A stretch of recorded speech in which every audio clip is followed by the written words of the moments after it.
আজকে আমরা universal transverse marketer মানে ইউটিএম প্রজেকশন সিস্টেম নিয়ে একটু জানার চেষ্টা করব। হ্যাঁ, এটা তো ম্যাপ তৈরি বা কোনো জায়গার একদম সঠিক অবস্থান জানার জন্য খুব দরকারি একটা সিস্টেম। আমাদের কাছে একটা ইউটিউব ভিডিওর কিছু অংশ আছে, সেটা দেখেই আমরা এগোবো। মানে বোঝার চেষ্টা করব এটা আসলে কিভাবে কাজ করে। ঠিক, এর পেছনে কিন্তু তত্ত্বগতভাবে জোহান হেনরিক ল্যাম্বার্টের কাজের ছোঁয়ায় থাকতে পারে, আর ইউএস আর্মি যে এটা ব্যবহার করে সেটারও উল্লেখ আছে দেখলাম। আচ্ছা, তাহলে গোড়া থেকেই শুরু করি। এই ইউটিএম সিস্টেমটা পৃথিবীকে কিভাবে দেখে? মানে পৃথিবীকে কি ছোট ছোট ভাগ করে নেয়? হ্যাঁ, একদম তাই। এটাই এর মূল আইডিয়া। পুরো পৃথিবীকে মানে উত্তর থেকে দক্ষিণে মোট ৬০টা লম্বা ফালির মতো অংশে ভাগ করা হয়। এগুলোর প্রত্যেকটাকে বলে জোন। জোন। হ্যাঁ, আর প্রতিটা জোন হচ্ছে ৬ ডিগ্রি দ্রাঘিমাংশ চওড়া। এতে সুবিধা হলো ম্যাপে বিকৃতি অনেক কমে যায়। আমাদের কাছে যে তথ্য আছে সেখানে ৩১, ৩২ এইসব কয়েকটা জোনের কথা বলা আছে। ভিডিও তো দেখছিলাম জোন নম্বর ছাড়াও পাশে একটা করে ইংরেজি অক্ষরও লেখা, যেমন ৩১X। ওগুলো কি? ও হ্যাঁ, ওগুলো হলো ব্যান্ড।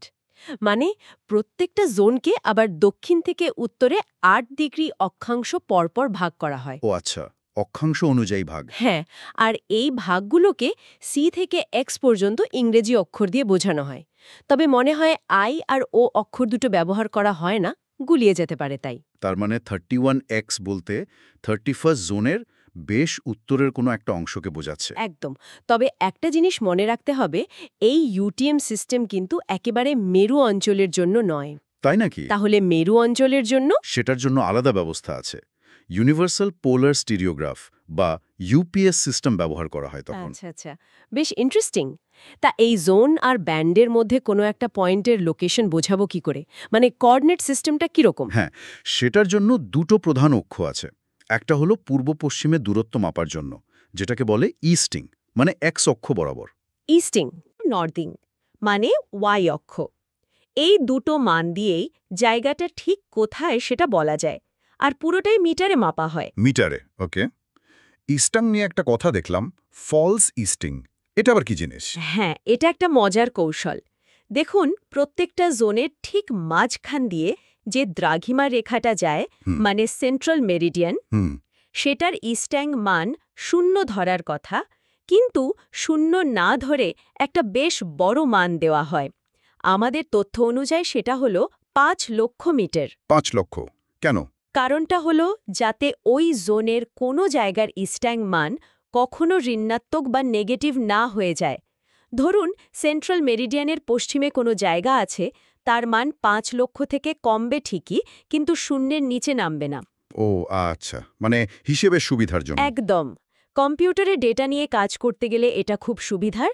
তথ্যে যে ৪,৯৯,৯৯৯ বা ওইরকম সংখ্যা দেখছিলেন, ওগুলো সম্ভবত জোনের পশ্চিম দিকের সীমানার কাছাকাছি কোনো জায়গার ইস্ট্যাং ভ্যালু। বুঝলাম। দারুণ তো।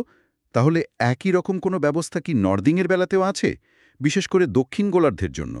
কারণ সেখানে তো নিরক্ষরেখা থেকে দক্ষিণে গেলে মান কমতে থাকবে। ঠিক ধরেছেন, দক্ষিণ গোলার্ধের জন্য একই রকম ব্যবস্থা আছে। নিরক্ষরেখাকে ওখানে ০ নর্দিং না ধরে একটা বিশাল মান দেওয়া হয়। আমাদের তথ্যে সেটা বলছে ১ কোটি মিটার। ১ কোটি মানে ১০ মিলিয়ন মিটার? হ্যাঁ, এটাকে বলে ফলস নর্দিং। এর ফলে দক্ষিণ গোলার্ধেও নর্দিং মান সবসময় পজিটিভ থাকে। তার মানে সেখানেও নেগেটিভ মান এড়ানো গেল। ঠিক। তবে উত্তর গোলার্ধে কিন্তু নিরক্ষরেখাকে ০ই ধরা হয়, সেখানে ফলস নর্দিং লাগে না। পরিষ্কার হলো।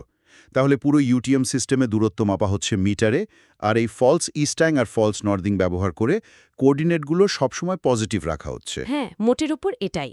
এতে নির্ভুলতাও বজায় থাকে, আবার ব্যবহারেও সুবিধা হয়। তথ্যে আরও কিছু সংখ্যা, যেমন 932094 মিটার নর্থ বা ১৮,৪১৪ মিটারের কথা আছে, হয়তো কোনো নির্দিষ্ট উদাহরণ থেকে নেওয়া।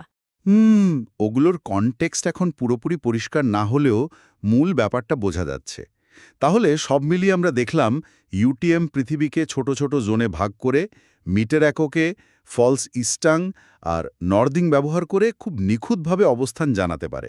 হ্যাঁ, ভূমি জরিপ বলুন, ন্যাভিগেশন বলুন, বা ধরুন সামরিক কাজে এর ব্যবহার প্রচুর।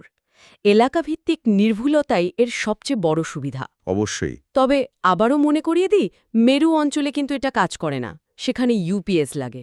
ঠিক। আচ্ছা, পুরো আলোচনাটা শোনার পর একটা প্রশ্ন মাথায় আসছে। এই যে গোলাকার পৃথিবীকে সমতল ম্যাপে মানে জোনে ভাগ করে দেখানো হচ্ছে, এতে কি কোনো রকম বিকৃতি বা ডিস্টরশন তৈরি হয়? বিশেষ করে জোনের একদম ধারে বা সেন্ট্রাল মেরিডিয়ান থেকে অনেকটা দূরে? আর সেটা বাস্তবে কতটা প্রভাব ফেলে? এটা খুব ভালো প্রশ্ন।